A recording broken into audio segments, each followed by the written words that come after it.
Jay Nelson out of Michigan before he retired. Probably one of the best holster edge guys I ever met. Yeah, but he spent an hour per holster. An hour to an hour and 45 minutes per holster. He would start off with 37 grit like I use, and then go to 80, and then to 220. He's at 1500. Yeah. And this thing is glass, and he's not smoothed it. We love you, Jay. Hey guys, this is a clip out of the EDC Leather and HBE Leatherworks meetup that was recorded at the Illume Atelier studio.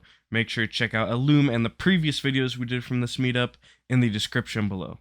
Now, this is cool. This is really cool.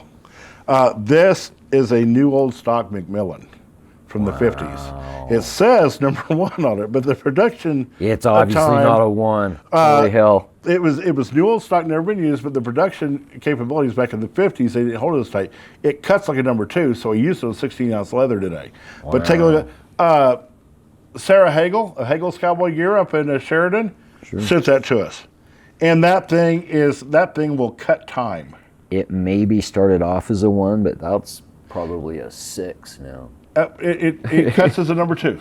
Now this is a common, so they always come open wide. I know. So this it's marked as a 1, but cuts like a 2. I don't know what they're going to do this. I begged the guys and gals that are running this show, since I got it in, to see if somebody takes one of the classes that I did, if they'd give it away to them. So, wow. So that's a cool thing. So cool. Sarah's a neat lady. So we have to etch it. We have to do that. But sorry, etching is just part of that process. It is. Now, you brought up a very good point. What type of edger should someone get that's starting off? We've talked about this style, bissonnettes. I am all over Tandy or Springfield Leather's cheaper ones in the beginning. A standard quarter, you know. Yeah, and this is a common. Yeah. I don't suggest a common for somebody starting out. No. You wiggle, you say, oh, it's common, that means I should use it. No. This is really wide, so I control how this edger works. I can take off just a shave, okay? Or can bury I can lay it and I can bury this thing and slam it and cut a 1/4 inch of leather off the side. So I don't suggest that. When you're just starting out, you'll find some edgers that are kind of round-nosed. Yep. Okay, or they'll just be 2 little peaks sticking out. Try that. I think you're going to find, no matter how far you go in this industry, you'll always have a place for those edgers. Yep. You'll come back to use them for certain jobs. Yeah, and if you're using between, let's say, 6 and 10 ounce leather, which that's where most holsters are going to fit in, a 2 or a 3. Absolutely. A 3 or a 2 is absolutely good. I'm a fan of a 2 up to 16 ounces when I'm putting the wings together. It makes me pretty happy. Yep. You know? Yep. And so this goes up to the smaller numbers, or for smaller, the bigger the number, the thicker it'll go. Yeah. So like a double aught just barely takes off just a tiny bit of leather, a molecule or 2. Yeah. So for my 5 to 6 ounce, I've got a true number 1, and a true number 1 is really hard to find. Yep. And it's an active delicacy. Absolutely. To use. So something else, another little handmade tool that I use. I make a lot of tools. Okay, I take a piece of 1/2 inch PVC and I split it. Actually, I did it on the bench grinder, kind of like what you've seen. Okay. And I glued in a piece of 80 grit, and then I got another one that has 400 grit glued into it. And so I literally take that, and Jacob has taken and put some plastic bands over it. I put 3 fingers in it, and I can go to an edge, do this, and I'm shaping that round. I'm taking some meat away at the 80. Nice. Okay. Yeah, I go to that 400, and you're actually getting polishing. You'll see it start to burnish a little bit. Wow. All by hand does it very rapidly, but I'm getting some shape to that. So edges, guys, there's a whole lot of stuff, but when you start out, understand, you build the product for your customer. You do edges to impress other leather workers because your customer doesn't know or care. Okay, but that's a truly valid point. The more educated clients. Well, the more we've told them that, okay, because 99% of the edges out there are water-based edges. Yeah, they're not that great. And even if they look like a piece of glass, this is something that needs to stay under glass, not be out in the real world. Yeah. When you want to learn about edging for products that are going to be out there, talk to a saddle maker, okay?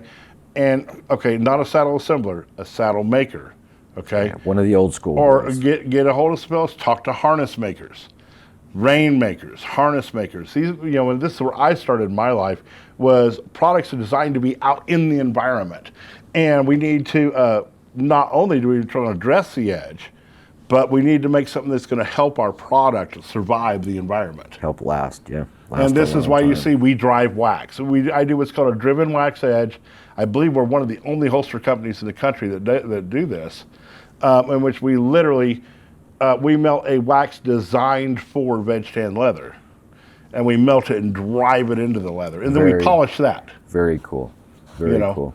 See, I just use the polished acrylic for my edges. But I've got holsters. It's still fantastic. Yeah, I've got holsters that have been in use for over 20 years. And I get pictures of them, and some of them still look as good as the day I made them, I've got holsters, been out there for a lot of years, and the guy comes, I said, do you ever wear it? Well, no. Well, see, mine I get some of that. Mine get use, Yeah. So. Yeah, and then I'll get the holster in, and halfway down the body of the holster, it's really shiny because you can tell that's where a shirt or jacket is ridden and polished that leather for the last 5 years. Yeah. So you're going to get that. So we're going to do our edges, okay? But we want to get that shape, and we want to do a little sanding. If you do want a hard, bright edge, prep is everything. It's kind of like painting a car. Yeah. Sand it, get it smooth. This is how you do it. Nobody ever tells you this. I see the guys, Jay Nelson, out of Michigan before he retired. Probably one of the best holster edge guys I ever met. Yeah, but he spent an hour per holster. An hour to an hour and 45 minutes per holster. He would start off with 37 grit like I use, and then go to 80, and then to He's 220. At 1500. Yeah. And this thing is glass, and he's not smoothed it. We love you, Jay, but it's just not time and cost effective. Okay, you mentioned sanding. One of the critical pieces of equipment that I'll tell you a story. 25 years ago, I spent $340 on a top-of-the-line Craftsman belt sander, okay? It lasted 2 weeks. I went and spent $19 on a Harbor Freight belt sander, and it's still in my shop today, okay? I use 37 when they say, George, grit. what do you get? what should we get in the shop that we don't have? I said, Harbor Freight is your friend. Get a belt sander. Yeah. And we use the snot out of it. Dude, I'm telling you. And here's something weird that kind of goes against what I felt should happen. The rougher the sanding belt you can use, the better off you are. And it's not that it's going to take leather off quicker or more precise or whatever. Burning leather is heat. For burnishing. That's burnishing, not sanding. Heat is leather's enemy, okay? The cooler you can keep the temperature of the leather as you're taking the material away, the better off the holster is. And leather is dermis, okay? Yes, so honestly, if this will burn you and damage your skin and bring up blisters, even in the form of leather, it's going to burn it, damage it. You got it. And it's going to cause structural problems throughout. Yep. So for my belt sander, I get 37 grit ceramic belts, and they work like $1 million and they last forever. I don't know for sure which ones we're getting now, but we went to a company called McMaster-Carr, and we got sanding belts designed for white metal. They're sanding belts designed for aluminum. Wow. Because aluminum will load up a belt real fast, and it seems to be the best product for us.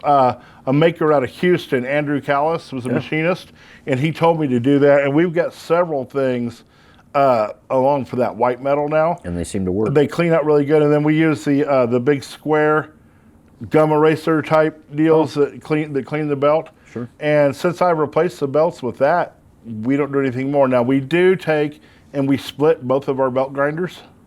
Oh. The belt grinder's 4 inches. I put a knife on it, and we split it in half. We pull one half of the belt off, so I have one grit on one side, one on another, and we run 2 different. So I have 4 grits available. Nice. Just right there. Wow. Once again, to save time.